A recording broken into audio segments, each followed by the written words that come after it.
viewers, I'm your host Uzma Jafri with another episode of South Asia Focus. Let's begin the show. Big success does not come without big challenges. This popular saying is applicable to India now more than ever. As brand India thrives economically and socially, both domestically and globally, detractors continue to rear their heads. While many are calling this India's decade, Hungarian-American billionaire investor George Soros and his entire network have begun an attack on brand India and Prime Minister Narendra Modi. In this era of 5G warfare, when wars are fought over keyboards more than on battlefields, and when it is increasingly difficult to distinguish between allies and adversaries, India, the world's fifth largest economy, cannot afford to be complacent. Join us as we take a deeper look at who is responsible for these anti-Indian agendas and attacks and see how and why they are bound to fail.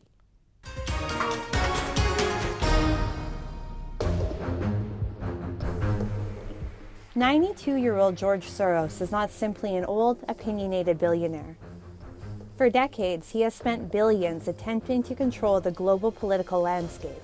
He has been previously accused of conspiring to undermine and topple regimes world over, while at the same time making his billions betting on countries to fail.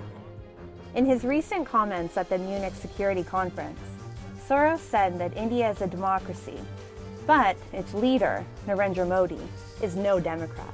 The contradiction and hypocrisy wasn't lost on anyone. Alert open source intelligence gathering organization, Disinfolab, recently presented a graphic showing Soros' alleged links to organizations and nation-states that have been working against brand India's rise. In this thread, we see links between Pakistan and disgraced ISI operative Ghulam Nabi Fai, who has been charged in the United States in the past with conspiracy and tax evasion. This isn't the first time George Soros and his Open Society platform are in the news. Recently, a United States-based group named MRC Business, short for Media Research Center, released a shocking study that alleged links between George Soros and his affiliate organizations with 253 media organizations. A report in Fox News quoted MRC Business analysts Joseph Vasquez and Daniel Schneider. The journalism group Soros supports have the ability to mold public opinion on practically every continent and in many languages. And now, Soros and his cabal have trained their guns on India. I could take a view that the individual in question, Mr. Soros, is a old, rich, opinionated person sitting in New York who still thinks that his views should determine how the entire world works. Now, if I could only stop at old, rich and opinionated, I would put it away. But he is old, rich, opinionated and dangerous. The billionaire investor had pledged $1 billion USD to fund a new international university network to counter nationalist leaders in 2020. Through his extremely vast network, Soros is trying to ensure that his views dictate how the world should function. With his latest anti-India statement, Soros appeared to be pandering to talking points parroted by Pakistan's military and civilian leadership. The Indian Prime Minister has topped approval ratings year on year and has followed an independent foreign policy divorced from any external pressures. This has rattled the old guard globalists that previously influenced Indian foreign policy. In an effort to advance the anti-Modi narrative, the BBC, or British Broadcasting Corporation, recently aired an anti-Modi documentary. Both the timing and the content of the documentary were questioned. The BBC, however, suffered a blow in its own backyard when Rishi Sunak, the Prime Minister of the United Kingdom, flatly rejected the documentary's contention. Mr. Speaker, the UK government's position on this has been clear and long-standing and hasn't changed. Of course, we don't tolerate persecution where it appears anywhere, but I'm not sure I agree at all with the characterisation that the honourable gentleman has put forward. Repeated questions in the US State Department and White House briefings by so-called reporters to corner India's foreign policy were met with swift deflections. a nod to the West's acceptance of India's stance on its strategic decisions. An example was seen recently when a Pakistani reporter who tried to corner India's decision to survey the BBC for its alleged tax issues was shut down by the US State Department. The Indian government is now raiding the offices of BBC in New Delhi and Mumbai. Your thoughts, any concern? We're aware of the search of the BBC offices in Delhi by Indian tax authorities. I'm going to have to refer you to the government of India for any further information about this. India's successful economic handling of post-COVID headwinds has placed her in a much more secure position than many neighbors and countries throughout the world. As India continues to garner praise for her recent achievements, critics will continue to discount them by any means necessary. Misinformation and other 5G warfare techniques will become even more prominent in years ahead. While India has been giving a befitting reply to enemies along the border, there are many who have betrayed her idea of Vasudhaiva Kutumbakam and have tried to damage the ideas of peace it propagates. A booming brand India can never be completely immune to attacks and threats, coming from inside and outside her borders. Brand India can, however, continue to best arm herself against these attacks. With economic and tech successes coupled with India's global outreach and diplomacy, the Indian model continues to be emulated world over. Moving on. People in Sri Lanka are left high and dry as massive electricity tariffs have crippled businesses and other everyday activities. While many of them have been forced to shut their shops, others are keeping their businesses afloat without any margins. Several groups have also taken to the streets demanding the rollback. The government had earlier said that it was forced to take tough measures in the larger interest of the common people and was empathetic towards its citizens who were bearing the brunt of the price rise.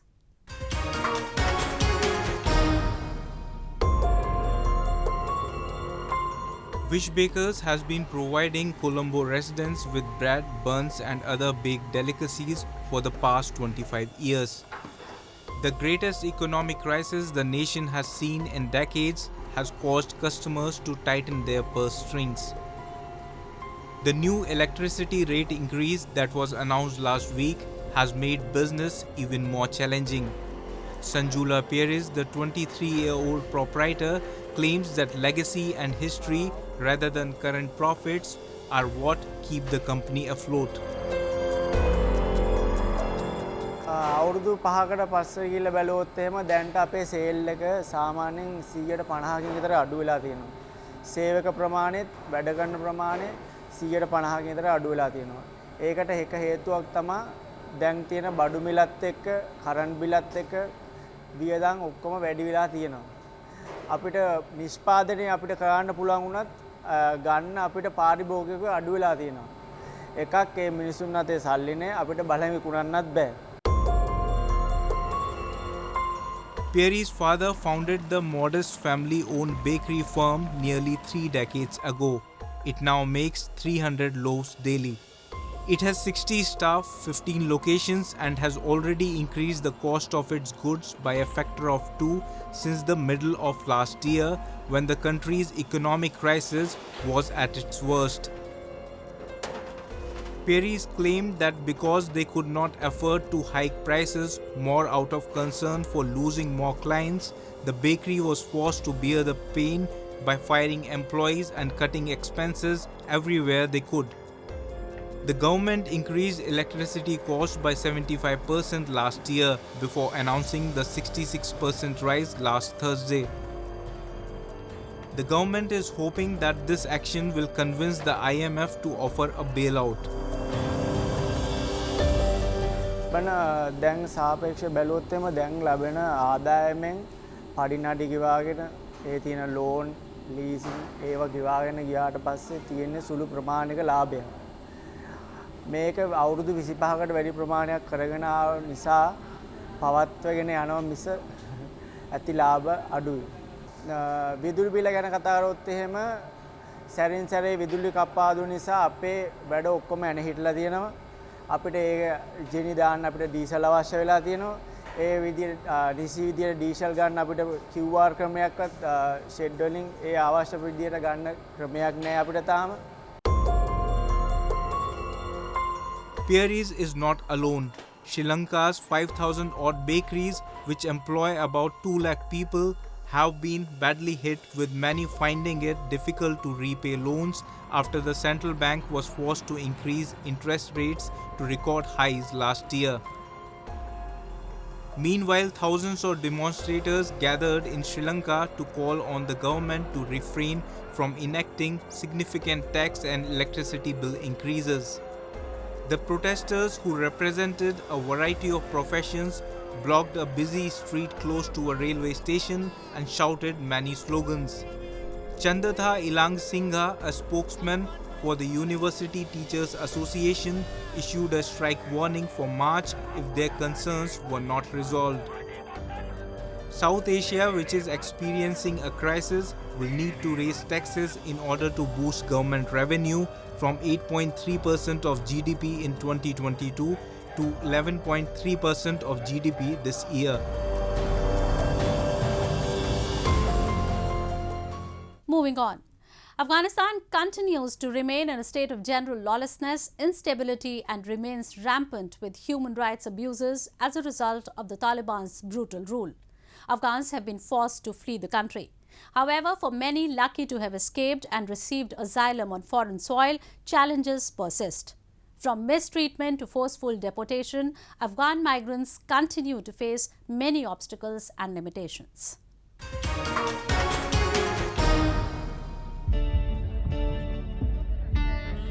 Afghanistan continues to remain in a state of general lawlessness, instability, and remains rampant with human rights abuses as a result of the Taliban's brutal rule. Afghans have been forced to flee the country. However, for many lucky to have escaped and received asylum on foreign soil, challenges persist. From mistreatment to forceful deportation, Afghan migrants continue to face many obstacles and limitations. This is Obaida Sharar, a former Afghan prosecutor. She obtained asylum in Spain after leaving her homeland when the Taliban took control of Kabul. Prior to being granted asylum, Obaida spent a year in Pakistan without any official refugee status. Former Afghan prosecutors like Obaida are attempting to evade the men they had been prosecuting in the war-torn country. Living in Madrid, Obaida feels much safer in her new life, but is still troubled by the struggles the women of her country continue to face on a daily basis. I can do anything that I want, but there are lots of women remain in Afghanistan, and they are sentenced to be inside their houses, inside the walls, and this is not still. I cannot enjoy from my life because the women in my country, they are not free. They cannot do anything. Female lawyers are no longer permitted inside the Ministry of Justice since the Taliban took control of the Independent Bar Association. The association remains only open to men. While Obaida is a very lucky example, many others who have escaped Afghanistan to other underdeveloped nations face mounting struggles. According to Human Rights Watch, many refugees from Afghanistan are being forcibly pushed back from some of the countries they initially had escaped to. Pakistan and Turkey, for example, have forcibly deported a large number of Afghan migrants back to Afghanistan. Thousands of Afghan asylum seekers lack the necessary travel permits and documents that are typically required. Despite lacking requisite documentation, many have still fled, endangering their lives in the process, all in hope of a better future. According to U.S. government data, the number of Afghans seeking asylum at the U.S.-Mexico border has increased manifold. The data shows that U.S. border agents apprehended 2,132 Afghans last year, a nearly 30-fold increase from the previous year. Every month, hundreds of people risk traveling a human smuggling route known for kidnapping and robbery. If that part of the journey is successful, it is still uncertain whether Afghans will be able to find long-term asylum in the United States. There was fence, and there were the people and put the ladder in the fence. So we climbed on the ladder and came to the land of the US, and between the two walls, between the two faces. Afghans face a terrible choice: risk their lives fleeing their homes, or stay behind and continue to face persecution and human rights violations at the hands of the Taliban. Afghanistan has also been struggling with food insecurity and natural disasters. The Taliban's ban on women aid workers further intensified this crisis. Programs cannot reach women and cannot understand the situation of women and girls without employing women. So men-only programming is not merely a subjugation of women, but it's also inadequate programming. It doesn't work. It's simple as that. Under the Taliban, Afghanistan is experiencing one of the worst humanitarian crises in the world, and humanitarian assistance is urgently needed. India is one country who pledged to provide assistance of approximately 24 million USD for Afghanistan. However, significantly more is needed to help those Afghans struggling in their homeland, and for those Afghans who have fled their homeland for the chance at a better life.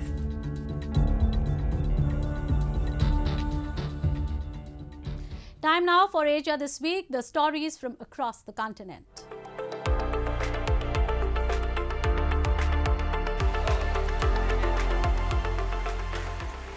Negotiations on a code of conduct for South China Sea will be intensified this year, Indonesian and Chinese officials said this week as the region frets over China's assertiveness in the strategic waterway. Indonesia's Foreign Minister Retno Marsudi met with Chinese counterpart King Yang in Jakarta ahead of a round of negotiations on the code starting in March. Kin told reporters in a news conference that China and ASEAN will jointly safeguard peace and stability in the strategic trade corridor, through which about $3.4 trillion of goods pass each year. Beijing claims much of the South China Sea and has built islands from which it is capable of deploying advanced weaponry. The Philippines, Vietnam, Malaysia, Taiwan and Brunei also have some overlapping claims.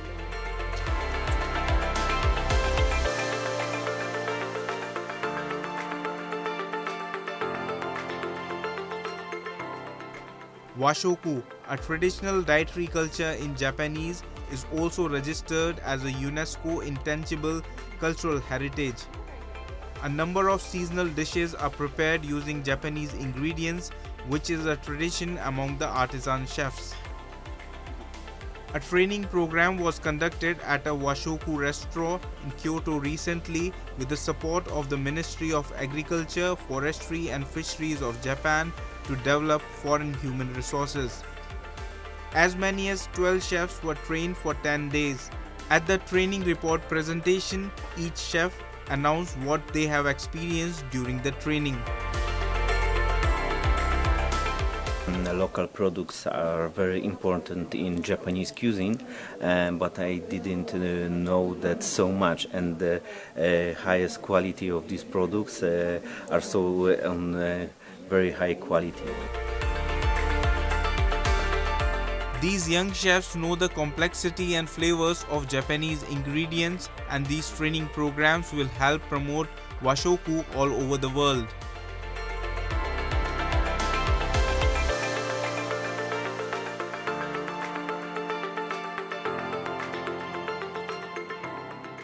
A furniture exhibition was recently held in Tokyo, Japan. A variety of inbound conscious products are introduced at the exhibition. Fukui Prefecture in Japan is famous for its wood and timber. Inside this trailer, a special theater room made of wood. As this space is well designed and made of wood, it gives a sense of warmth to the visitors along with high quality sound.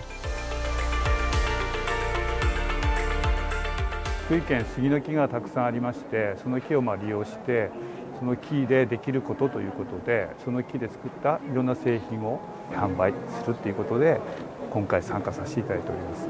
ホテルとかリゾート施設なんかで設置していただいて、広い例えば芝生の大きい広場とかでシアタールーム的な感じで使うこともできますし、日本の杉の良さっていうのを一つ感じてほしいなとは思うんですけれども、福井県の杉を使ったいろんな技術がありますので、そういう技術もこの施設あるいは他の製品で感じてもらえるとありがたいですね。One of the attractions of inbound is Japanese bathing culture. Sauna is originated in northern Europe. It is now popular in Japan and the sauna business is developed. Most of barrel-shaped sauna is imported. A wood company in Tokyo has entered the sauna business. This sauna facility is characterized by all Japan, made of Japanese materials, designs and technology. The ability to adapt to outdoor life and nature is now being prioritized. It is a resort-style facility with a dome-shaped tent and bungalow on a vast natural site. With the help of some unique ideas that accumulated during COVID-19, Japan is providing more comfort and a new experience to foreign tourists.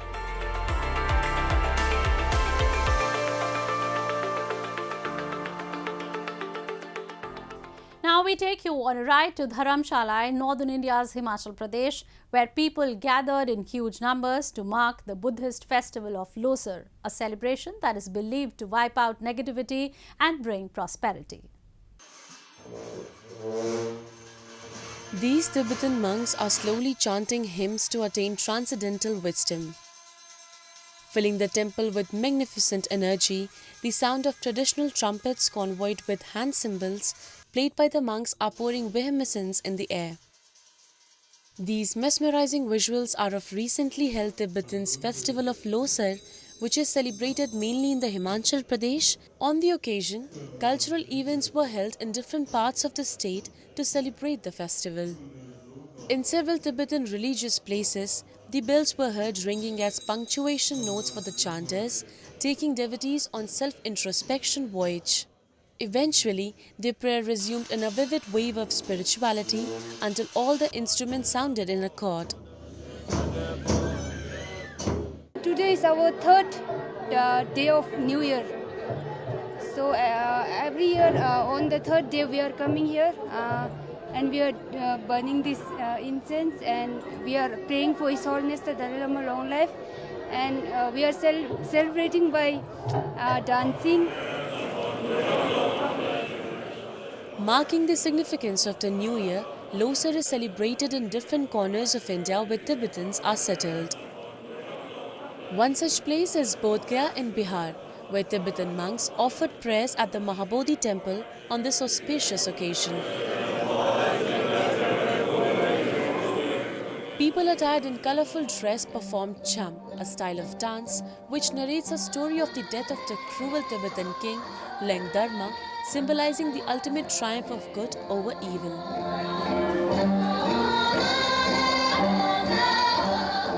जो आखिरी दिन है ना उसको बोलता है थेवासुम, इसको बहुत स्पेशल सभी फैमिली पूरा यहाँ सभी तिब्बती लोग यहाँ मिला के पूजा किया जाते हैं। सभी पूजा ये नहीं है कि खाली तिब्बती का नहीं है, सभी संसार के लिए ऑल द ह्यूमन बीइंग्स सभी के लिए पूजा किया जाता है आज का लोसर आखिरी दिन।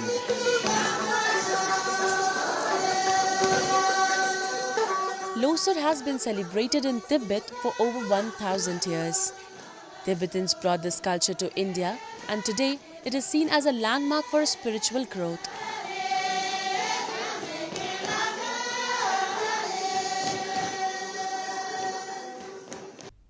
Tibetan tradition festival Losar is a celebration of harvesting crops. With that, we come to the end of this week's episode. See you next week. Goodbye and take care.